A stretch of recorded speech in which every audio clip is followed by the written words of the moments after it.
गांव में किशन नाम का एक लकड़हारा अपनी पत्नी पद्मा और अपनी 10 वर्षीय पुत्री चमेली के साथ रहा करता था। सुबह का समय था। किशन अपनी कुल्हाड़ी लेकर लकड़ियां काटने जंगल जा रहा था। सुनिए जी, क्या आप अपनी बेटी से प्यार नहीं करते? क्या आपके लिए हमारी बेटी सिर्फ एक बोझ है? अरे नहीं पद्मा, क्या हुआ है?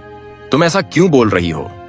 चमेली दरवाजे के पीछे खड़ा होकर सारी बातें सुन रही थी। तो फिर आपने अपने बेटी के लिए कभी बाजार से कुछ लाकर दिया है? अरे हुआ क्या है पद्मा, बताओ तो। पड़ोस में कुछ दिनों बाद गंगा ताई के बेटे का विवाह होने वाला है। गांव के सभी बच्चों ने अच्छे वस्त्र बनवाए हैं। सिर्फ हमारी बेटी चमेली के पास ही अच्छे वस्त्र नहीं है। पिछले 2 वर्ष से एक ही कपड़े पहने हुए घूम रही है और अब तो उसके कपड़े छोटे भी हो गए हैं। मैंने कितना बार आपको कहा है कि कम से कम बाजार से एक जोरा कपड़ा ही ला दो, लेकिन आप तो सुनते ही कहाँ हो। यह सुनकर किशन के चेहरे पर निराशा छा गई। अब देखो पद्मा, तुम यह बात अच्छी तरह से जानती हो कि मैं जो भी कमाता हूं उससे केवल इतना ही गुजारा हो पाता है कि हमारा परिवार भूखा नहीं सो पाता। अभी मेरे पास इतना धन नहीं है कि मैं चमेली के लिए नए वस्त्र खरीद कर ला सकूं। लेकिन तुम चिंता मत करो, मैं कुछ ना कुछ करता हूं। मैं करूंगा, चिंता मत करो। इतना कहकर किशन अपने घर से बाहर निकल गया। घर से बाहर निकलते ही किशन कुछ कदम ही दूर चला था कि तभी उसे गांव का मुखिया मिल गया। अरे किशन, देखो भाई, मैं तुम्हारे घर से गुजर रहा था। क्षमा करना, तुम्हारे और तुम्हारी पत्नी के बीच के वार्तालाप को मैंने सुन लिया है। कोई बात नहीं मुखिया जी, कोई बात नहीं। एक बात बताओ किशन, मैं जानता हूं कि तुम हमारे गांव के सबसे ईमानदार और सबसे सीधे लकड़हारे हो। मैं देखता हूं कि और लकड़हारे अपनी लकड़ियां अच्छे दाम पर बेचते हैं और वह ज्यादा मेहनत भी नहीं करते हैं, जबकि तुम जंगल से अच्छी लकड़ियां तलाश कर लाते हो और बहुत ही कम दाम में बेचते हो। आखिर तुम और लकड़हारों की तरह चतुर क्यों नहीं हो? अब मुखिया जी, मैं आपको क्या बताऊं? आप जानते तो हैं, दूसरे लकड़हारे ग्राहकों से झूठ बोलते हैं और झूठ बोलना मुझे बिल्कुल नहीं आता है। मैं सच बोलता हूं और केवल उतना ही लाभ लेता हूं जिससे मेरे परिवार का गुजारा हो जाता है। मैं अपनी ईमानदारी में खुश हूं। तो इसका मतलब तुम्हें धन नहीं चाहिए? ऐसा नहीं है कि मैं धन नहीं चाहता। मैं धन तो चाहता हूं, लेकिन ईमानदारी से कमाना चाहता हूं। बेईमानी के सहारे मैं धन नहीं बनाना चाहता। मुझे अपने भगवान पर पूरा भरोसा है। एक दिन मेरी ईमानदारी का सिला मुझे जरूर मिलेगा। देखिएगा मुखिया जी, भगवान जब देता है तो छप्पड़ फाड़ के देता है। इतना कहकर किशन वहां से चला गया। इतना बड़ा मूर्ख लकड़हारा मैंने आज तक नहीं देखा है। भगवान देता है, क्या खाक देता है। किशन जंगल की गहराई में जा रहा था। तभी उसे गांव का एक और लकड़हारा मिला। वो लकड़ियां काटकर गट्ठर बनाकर बाजार में बेचने जा रहा था। अरे किशन, ये बताओ कि जंगल की गहराई में जाने से तुम्हें क्या मिलता है? लकड़ियां तो यहां भी मिल जाती हैं, वहां भी हैं। ऐसा क्या है जंगल की गहराई में? जंगल की गहराई की लकड़ियां अच्छी होती हैं। हाँ, यह बात तो सही है कि लकड़ियां अच्छी होती हैं, लेकिन उससे क्या फायदा? अरे तुम उन लकड़ियों को अच्छे दाम में बेच ही नहीं पाते हो। बस दूसरों की प्रशंसा तुम्हें मिल जाती है कि वाह वाह, ईमानदार है भैया, बहुत बढ़िया लकड़ी लाया है। और ईमानदारी का दिखावा करते करते कुछ नहीं मिलता। सच तो यह है कि तुम्हें धन की भूख भले नहीं है, लेकिन अपनी प्रशंसा की भूख तो तुम्हें खूब है ना?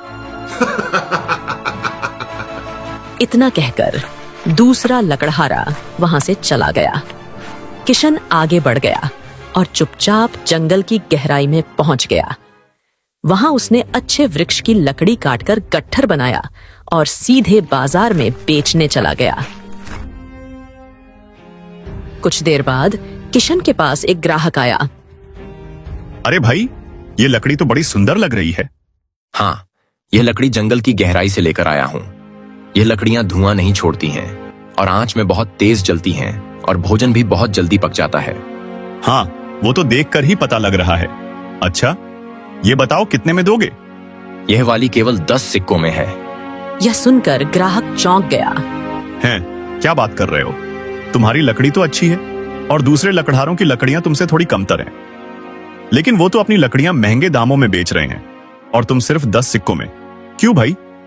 अब क्या कहूं, बस यह समझ लीजिए कि मुझे अपनी मेहनत से ज्यादा धन नहीं लेना है, बस। ग्राहक खुश हो गया और किशन की लकड़ियां खरीद कर चला गया। इस पर दूसरे लकड़हारे किशन का मजाक उड़ाने लगे। अरे मैं तो कहता हूं कि तू हमेशा गरीब का गरीब ही रहेगा। अरे तू ईमानदारी से कभी तरक्की नहीं कर सकता। मैं जानता हूं कि तू हमेशा यही सोचता है कि तेरी ईमानदारी एक दिन तेरे जीवन में चमत्कार करेगी, ये होगा वो होगा। अरे धत, अलुआ होगा, तेरा यह सपना सपना ही रह जाएगा। किशन कुछ नहीं बोला और चुपचाप अपने घर चला आया। क्या हुआ? कुछ काम बना या नहीं? नहीं पद्मा, आज केवल 10 सिक्कों का ही मुनाफा हुआ। यह सुनकर पद्मा क्रोधित हो गई। सुबह तुमसे कहा था कि बेटी नए वस्त्र की जिद कर रही है, तो तुम अपनी लकड़ियां 10 सिक्कों की जगह 20 सिक्कों में क्यों नहीं बेच सकते थे? जबकि तुम दूसरे लकड़हारों की तुलना में अच्छी लकड़ियां जंगल से काट कर लाते हो। सच तो ये है कि तुम्हें गरीबी में रहने की आदत हो गई है और तुम यही चाहते हो कि तुम्हारा परिवार भी गरीबी में जिए और गरीबी में ही मर जाए। इतना कहकर पद्मा क्रोधित होकर वहां से चली गई।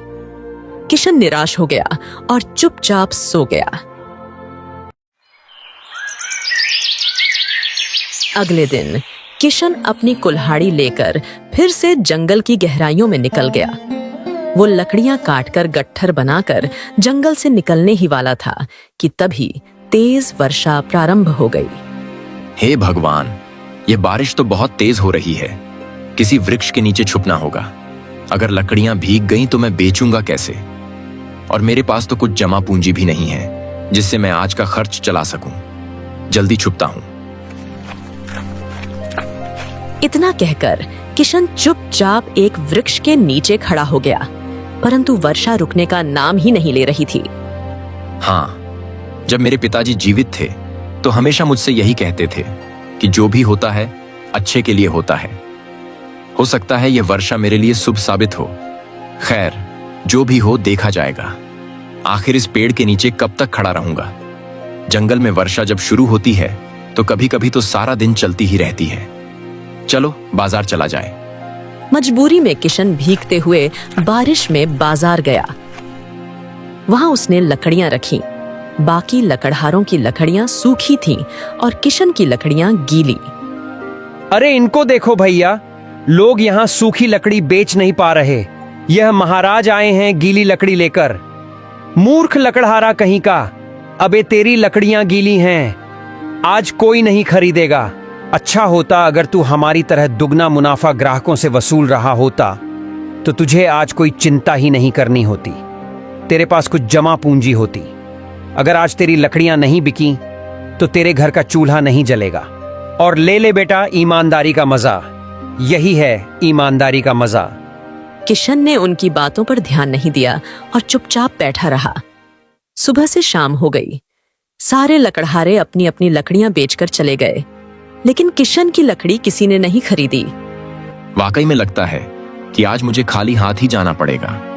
इतना कहकर किशन निराश होकर उठ ही रहा था कि तभी एक ग्राहक उसके पास आया। अरे तुम्हारी लकड़ी गीली है क्या? हाँ भाई, जंगल की गहराई से लकड़ियां काट कर आया था, लेकिन रास्ते में बारिश हो गई तो गीली हो गई। अरे वाह, ये तो बहुत ही अच्छी बात है। हैं? मैं कुछ समझा नहीं। अरे आपको क्या बताऊं मैं? बात यह है कि मेरा पुत्र 2 दिन से बीमार है। वह वैद्य के पास में जड़ी बूटी लेने गया था, लेकिन जड़ी बूटी में उन्हें कुछ गीली लकड़ियों की आवश्यकता है और वह भी जंगल की गहराई से आई हुई वर्षा में भीगी होना चाहिए। अब तुम्हारी लकड़ियों से मेरे बेटे की दवाई बन सकती है ना, इसीलिए तो मैंने कहा अच्छी बात है। इतना कहकर ग्राहक ने मुद्राओं की एक पोटली किशन को बढ़ा दी। सुनिए, मैं क्या कह रहा हूं कि आप ये जरूरत से ज्यादा धन दे रहे हैं। इतना नहीं चाहिए। अरे नहीं नहीं नहीं, बल्कि जितना धन तुम्हारा बनता है उतना ही दे रहा हूं। अच्छा, इनकार मत करो, बाकी मेरी तरफ से भेंट समझ लो। मुझे जल्दी जाना होगा। बेटे की तबीयत खराब है ना? इतना कहकर ग्राहक वहां से चला गया। किशन वो सारा धन लेकर अपने घर पहुंचा और पोटली अपनी पत्नी को दे दी।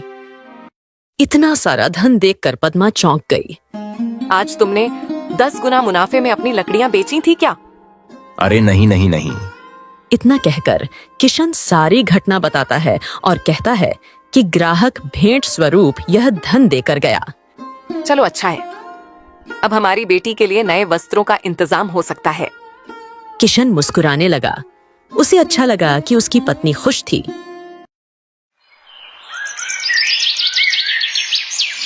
अगले दिन किशन अपनी कुल्हाड़ी लेकर फिर से जंगल की गहराई में लकड़ियां काटने चला गया।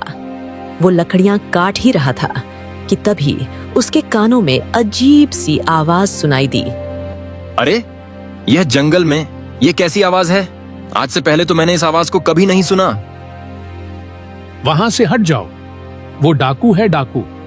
अगर उन्होंने तुम्हें देख लिया तो मार देंगे। हटो वहां से, हटो। किशन जैसे ही पलटा तो देखा कि एक साधु वृक्ष के नीचे छुपा हुआ था। किशन तुरंत उसके पास गया। आपको कैसे पता कि वो डाकू है? क्योंकि वो डाकू मेरे ही पीछे पड़े हुए हैं और मुझे मारने पर तुले हुए हैं। मैं उनके चंगुल से छूटकर इस वृक्ष के पीछे छुपा हुआ हूं, समझे? तभी वहां 2 डाकू आते हैं। ए लड़के, क्या तुझे याद है कि यहाँ पे कोई साधु आया था? कहाँ है वो? अरे वो घायल है, ज्यादा दूर नहीं जा पाएगा। तो चलो आगे चलते हैं और उसे ढूंढते हैं। चलो, इस गधे को कुछ नहीं पता। चलो। इतना कहकर दोनों डाकू वहां से आगे बढ़ गए। तभी किशन की नजर साधु के पैर पर पड़ी, जिसमें से रक्त बह रहा था। साधु महाराज, आप घायल कैसे हो गए? अरे रे रे रे, अब जाके दर्द का एहसास हो रहा है। मैं इतनी तेज दौड़ रहा था कि भागते समय मेरा पैर एक पत्थर से टकरा गया और सुन्न पड़ गया। उन दोनों डाकुओं ने मुझे देख लिया था। अरे रे रे रे, अब जाकर मुझे दर्द हो रहा है। लेकिन वो डाकू आपके पीछे क्यों पड़े हुए हैं?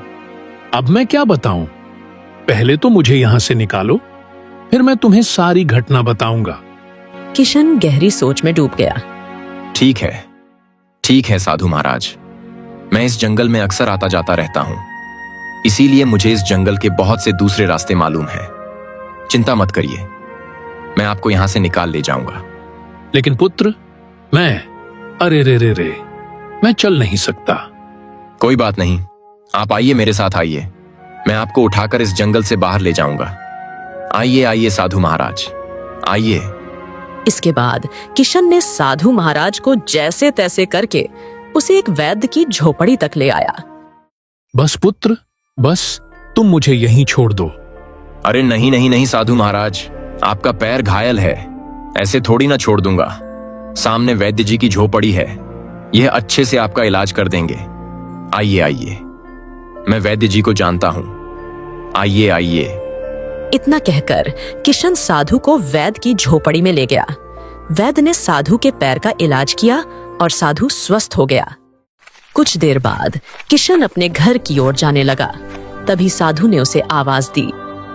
अरे मेरी बात सुनो, तुम पूछ रहे थे ना कि वो डाकू मेरे पीछे क्यों पड़े हुए हैं? हाँ, मैं पूछ रहा था आपसे। बताइए ना महाराज, क्यों पड़े हैं वो पीछे आपके? दरअसल उन्होंने मुझे एक विशेष प्रकार की सिद्धि करते हुए देख लिया था। सिद्धि? किस प्रकार की सिद्धि? जादुई बीजों की सिद्धि, और वह बीज मुझसे छीनने का प्रयास कर रहे थे। किशन यह सुनकर चौंक गया। तो इसका मतलब आप चमत्कारी साधु हैं। आप चाहते तो अपनी विद्या की शक्ति से उन डाकुओं को नुकसान पहुंचा सकते थे। हाँ, कर तो सकता था, परंतु मेरे गुरु ने मुझे सिखाया है कि चाहे कोई भी कितना भी अत्याचार करे, परंतु मैं किसी का नुकसान नहीं कर सकता। अगर मैं ऐसा करूंगा तो यह मेरी विद्या का अपमान होगा और सारी चमत्कारी शक्तियां मुझसे चली जाएंगी। इसीलिए मैंने जानबूझकर उनका सामना नहीं किया। लेकिन पुत्र, मेरी तपस्या से प्राप्त हुई यह जादुई बीज अब मैं तुम्हें सौंप रहा हूं। इन्हें अपने घर के आंगन में बो देना और फिर उनका चमत्कार देखना। लो। इतना कहकर साधु ने किशन को एक पोटली दी। किशन चुपचाप घर लौट आया। उसे खाली हाथ देखकर पद्मा चौंक गई। आज फिर तुम खाली हाथ लौट आए? किशन पद्मा को सारी घटना बताते हुए बोला। तो पद्मा, ये देखो, साधु महाराज ने मुझे ये बीज दिए हैं। लेकिन ये किस प्रकार के चमत्कारी बीज है? अब ये तो बोने के बाद पता चलेगा। चलो आओ आओ, इनको बो देते हैं। इतना कहकर किशन अपने घर के आंगन में साधु द्वारा दिए गए सारे बीज बो दिए। अगली सुबह जब किशन सोकर उठा तो उसने देखा कि जहां उसने बीज बोए थे वहां बड़े बड़े पौधे उगाए हैं और उनमें भारी भरकम फल लटक रहे थे। अरे पद्मा, ये तो विशेष प्रकार के पौधे लग रहे हैं। देखो भला। हाँ, ये वही जादुई बीज हैं जो आपने बोए थे। देखो कितनी जल्दी बड़े हो गए और फलों से लद गए हैं। किशन ने उसमें से एक फल तोड़ा और उसे काटा। अंदर बीज की जगह सफेद चमकते हीरे थे। अरे ये तो हीरे हैं। क्या बात कर रही हो? अच्छा, अब समझ में आया कि वो डाकू साधु महाराज के पीछे क्यों पड़े थे। आपने बिल्कुल सही कहा था कि ईमानदारी कभी बेकार नहीं जाती। भले ही देर से मिले, परंतु उसका फल अवश्य मिलता है। ये हीरे आपकी ईमानदारी का ही फल है। अगले दिन किशन उन हीरों को राज्य में बेच आया और बहुत सारा धन लेकर लौटा। देखते ही देखते वो गांव का सबसे धनवान लकड़हारा बन गया। उसकी टूटी फूटी झोपड़ी की जगह भव्य घर बन गया और उसने लकड़ी का बड़ा व्यापार शुरू कर दिया। किशन की तरक्की देखकर उसका पड़ोसी राजू ईर्ष्या से भर गया और अपनी पत्नी राधा से बोला, अरे मुझे तो समझ में नहीं आ रहा कि आखिरकार यह चक्कर क्या है। कल तक मैं और सारा गांव किशन का मजाक उड़ाते थे, अब अचानक से इसके पास इतना सारा धन कहां से आ गया? जरूर इसने कोई चोरी या डकैती की होगी। तुमने तो मेरे मन की बात कह दी। कई लोग ईमानदारी का नकाब ओढ़कर भीतर से बेईमानी करते हैं ताकि उनकी प्रशंसा भी होती रहे और कोई शक भी ना करे। अरे जो भी हो, मुझे पता करना ही होगा राधा। अरे मैं भी अमीर बनना चाहता हूँ। कल ही मैं किशन से पूछूंगा। रुक जाओ। अगले दिन राजू किशन के पास पहुंचा। और भाई किशन, कैसे हो? बहुत दिन से मुलाकात नहीं हुई तो मैंने सोचा चलो बातचीत की जाए। और बताओ भाई, तुम तो बड़े धनवान बन गए, अचानक से कहां से इतना धन आ गया? बताओ बताओ। अरे राजू, अब बस ये समझ लो कि मैं तुमसे क्या ही छुपाऊं। बात यह है कि इतना कहकर किशन ने सारी घटना राजू को बताई। अच्छा, ये बात है। तो इसका मतलब साधु महाराज ने तुम्हें जादुई बीज दिए और उन बीजों से पौधे उगे और फलों में हीरे निकले। गजब भाई गजब। और उन हीरों की वजह से तुम धनवान बने हो। हाँ हाँ, बिल्कुल ऐसा ही हुआ। वाह भाई वाह, क्या बात है। तो एक बात बताओ, तुम्हारे पास और भी जादुई बीज होंगे फिर? एक काम करो ना, अरे एक आध बीज मुझे भी दे दो भाई। थोड़ा हम पर भी कृपा बरसाओ साधु महाराज की। बोलो क्या कहते हो? अरे अरे अरे राजू, कैसी बातें करता है। देख, विश्वास कर, अगर मेरे पास होते तो मैं तुझे जरूर देता। लेकिन क्या है कि मैंने सारे बीज एक ही बार में बो दिए। अब मुझे नहीं पता था, इसीलिए मैंने बो दिए। अब मेरे पास है नहीं। यह सुनकर राजू क्रोधित हो गया। अरे है नहीं, या ये क्यों नहीं कहता कि तू मुझको देना ही नहीं चाहता है? खुद का तो अपना कर लिया, अब हमारे पड़ोसी की बारी आई तो बोलता है कि देना ही नहीं चाहता। अरे नहीं देना है तो साफ साफ कह देना, नौटंकी क्यों करता है? नहीं तो। इतना कहकर राजू वहां से गुस्से में चला गया। राजू ने घर जाकर सारी घटना अपनी पत्नी राधा को बताई। राधा क्रोधित होते हुए बोली, किशन झूठ बोल रहा है। एक काम करो, गांव वालों को किशन के खिलाफ भड़काओ और कहो कि उसने जरूर कोई बड़ा डाका डाला है। फिर किशन का गांव में बढ़ रहा सम्मान खत्म हो जाएगा। राजू के भीतर ईर्ष्या गहरी हो चली थी। अगले दिन वो गांव वालों को भड़काने लगा। कुछ ही दिनों के भीतर राजू ने किशन के खिलाफ सारे गांव को भड़का दिया और लोग मानने लगे कि किशन ने कहीं डाका डाला है। देख राधा, अब सभी गांव वाले यही समझते हैं कि किशन ने जरूर कहीं डाका डाला है। राधा ने राजू को आगे की योजना सुझाई। अब तुम एक काम करो, महाराज के पास जाओ और कहो कि हमारे गांव में किशन नाम का लकड़हारा था जो कल तक गरीब था लेकिन अचानक धनवान बन गया। उनसे कहो कि किशन ने कहीं ना कहीं डाका डाला है। राजू यह सुनकर चौंक गया। अरे, किशन महाराज को सच्चाई बता देगा। महाराज उसकी बात पर विश्वास नहीं करेंगे क्योंकि वह नहीं मानेंगे कि एक फल से हीरे निकल सकते हैं। ठीक है, कल मैं महाराज के पास जाऊंगा। राजू अगले दिन राजा सूरज के पास पहुंचा। राजा गंभीर भाव में बैठा हुआ था। महाराज महाराज महाराज की जय हो। महाराज, मेरा नाम राजू है। मैं एक लकड़हारा हूँ। मैं आपसे अपने पड़ोसी लकड़हारे के बारे में शिकायत करने आया हूँ। दरअसल बात यह है कि कुछ समय पहले उसके पास खाने तक के पैसे नहीं थे, परंतु रातों रात वह धनवान बन गया। मुझे पूरा विश्वास है कि उसने कहीं डाका डाला है महाराज। अच्छा, तो यह बात है, लेकिन हम ऐसे तुम्हारी बातों से फैसला नहीं ले सकते। पहले हम गुप्तचर भेजेंगे और अपने तरीके से जांच पड़ताल कराएंगे। अगर उसे दोषी पाया गया तो हम उसे सजा देंगे। राजू चुपचाप वापस चला गया और सारी घटना अपनी पत्नी राधा को बताई। कुछ दिन बाद राजा सूरज दरबार में बैठा हुआ था कि एक गुप्तचर आया और बोला, महाराज, मैंने गांव में जाकर पूछताछ की। सारे गांव में यही कहा जा रहा है कि किशन ने कहीं डाका डाला है और यही वजह है कि वो अचानक से धनवान हो गया है। अच्छा, इतना शातिर चोर हो गया है वो। ठीक है, हम उसे छोड़ेंगे नहीं। उसे बंदी बनाकर यहाँ ले आओ। कुछ ही देर में सैनिक किशन को पकड़कर राजमहल में ले आए। महाराज की जय हो। क्या बात है महाराज, आपके सैनिक मुझे दोषी की तरह यहाँ क्यों लाए हैं? आखिर मेरा जुर्म क्या है? तू अपने मुंह से बता कि तूने डाका कहाँ कहाँ डाला है। तेरे पास अचानक से इतना सारा धन कहाँ से आ गया? किशन चौंक गया। क्या? मैं कुछ समझा नहीं महाराज। कुछ दिन पहले तेरे गांव का पड़ोसी जो तेरे घर के पास में रहता है, राजू लकड़हारा, अरे वो मेरे पास आया था। उसने मुझे सूचना दी कि तू रातों रात धनवान बन गया है और तूने जरूर कोई डाका डाला है। मैंने गुप्तचरों के जरिए सारे गांव में जांच पड़ताल करवाई तो तेरे गांव वाले यह कह रहे हैं कि तूने जरूर कहीं ना कहीं कोई डाका डाला है। अब तू अपने मुंह से बता कि तूने कहां डाका डाला है, नहीं तो मैं तेरी गर्दन तेरे धड़ से अलग कर दूंगा। बता। किशन ने राजा को पूरी घटना बताई। महाराज, यह बात है जो मैंने आपको पूरी घटना बताई।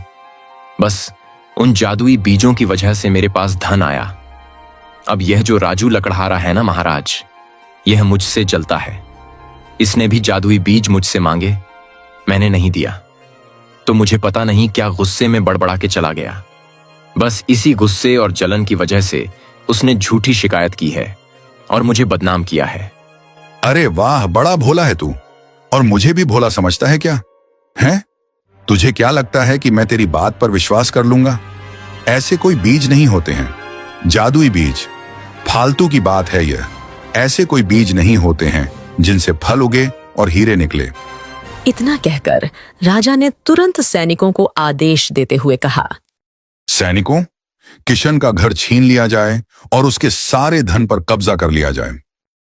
किशन को महल से अपमानित करके निकाल दिया गया और उसका सारा धन तथा घर जब्त कर लिया गया। किशन फिर से गरीब हो गया और एक झोपड़ी में रहने लगा। सोचा था कि हमारा अच्छा समय आ गया। क्या पता था कि हमें फिर से झोपड़ी में ही रहना पड़ेगा। अरे चिंता करने की क्या बात है, हमारी किस्मत में धन लिखा था, आ गया, और जब किस्मत में धन छीनना लिखा था तो छीन गया। अरे पद्मा, मैं एक लकड़हारा हूं, आज भी मेहनत करके अपने परिवार का पेट पाल सकता हूं। अगर मेरे भाग्य में दोबारा धन लिखा होगा तो वह कहीं नहीं जाएगा, मुझे जरूर मिलेगा, क्योंकि मनुष्य किसी दूसरे मनुष्य का भाग्य नहीं छीन सकता है। एक दिन किशन जंगल में लकड़ियां काट रहा था कि तभी उसके कानों में किसी युवक की आवाज टकराई। अरे, लगता है कि कोई युवक मुसीबत में है, जाकर देखता हूँ। इतना कहकर किशन आवाज की दिशा की ओर दौड़ा। कुछ ही देर में वो जंगल के एक बहुत ही प्राचीन कुएं के पास पहुंचा, जहां से आवाज आ रही थी। अरे क्या कुएं के अंदर कोई है? कोई है क्या? तभी कुएं के अंदर से आवाज आई।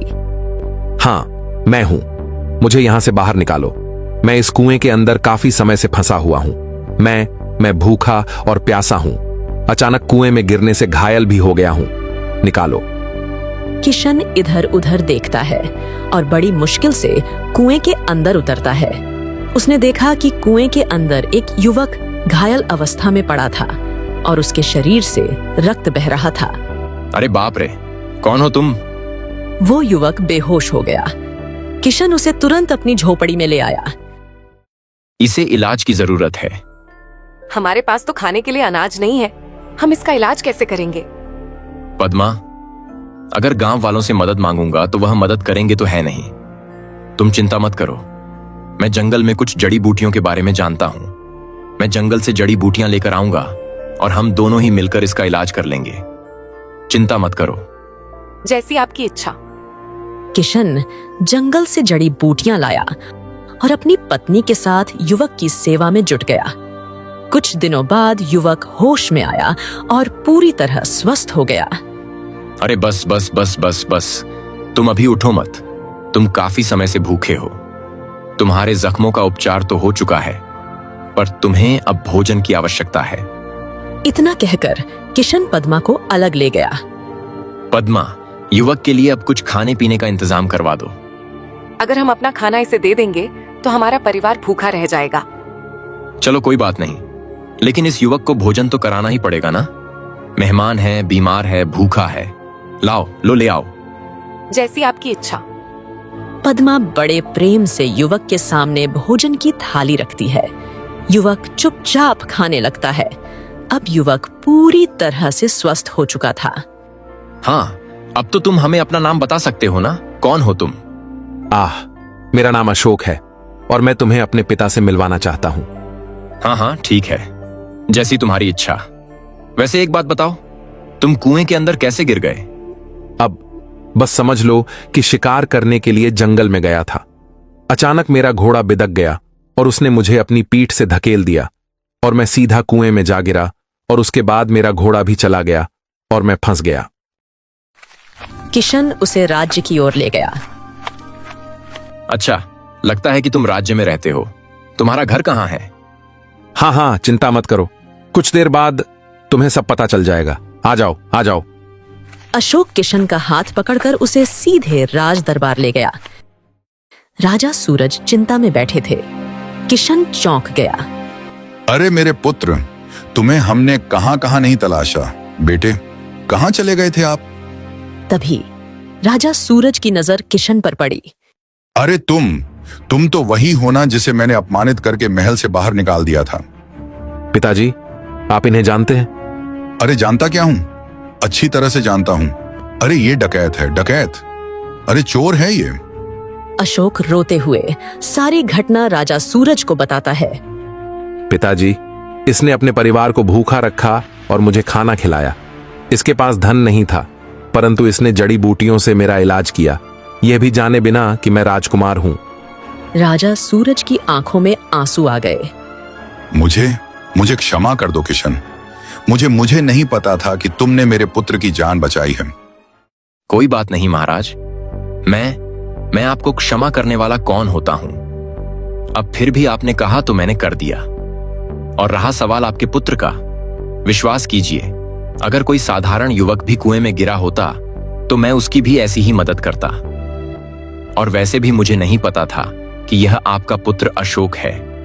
राजा सूरज तुरंत अपने सैनिकों को आदेश देता है। सैनिकों, जाकर राजू को पकड़ कर ले आओ। कुछ ही देर में सैनिक राजू को पकड़कर ले आए। राजू किशन को देखकर चौंक गया।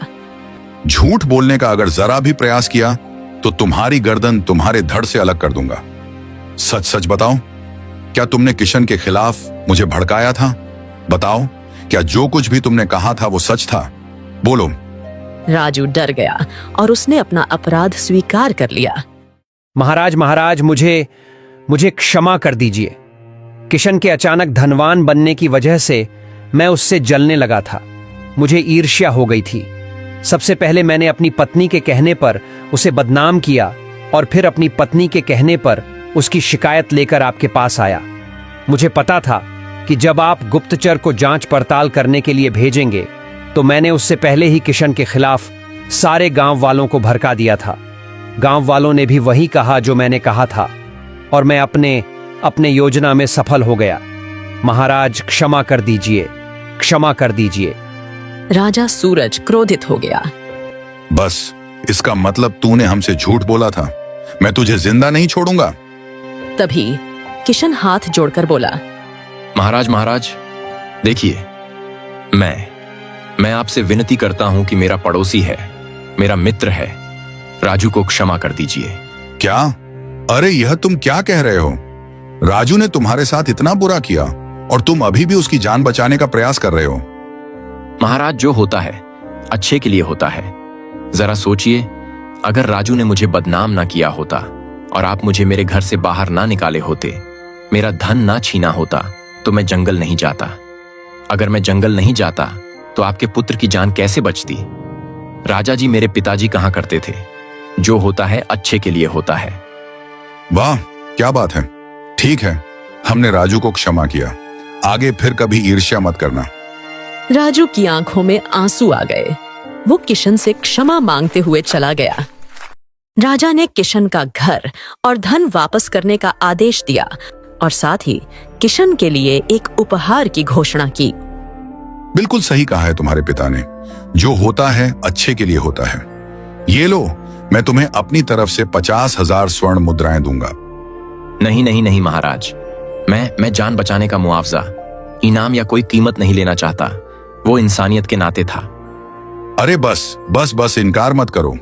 ये मेरी तरफ से तुम्हारे लिए एक छोटी सी टुक्ष भेंट है। अगर तुम इसका इस्तेमाल अपने लिए ना करो तो गरीबों की मदद के लिए करना। मुझे विश्वास है कि तुम ऐसा ही करोगे, क्योंकि जो होता है अच्छे के लिए होता है और मैं यह तुम्हें अच्छे के लिए ही तो दे रहा हूं। रखो इसे। किशन ने राजा सूरज की भेंट स्वीकार की और अपनी झोपड़ी लौट आया। वो सम्मान सहित अपनी पत्नी पद्मा और पुत्री चमेली के साथ फिर से अपनी आलीशान हवेली में रहने लगा। देखते ही देखते किशन बहुत बड़ा धनवान बन गया।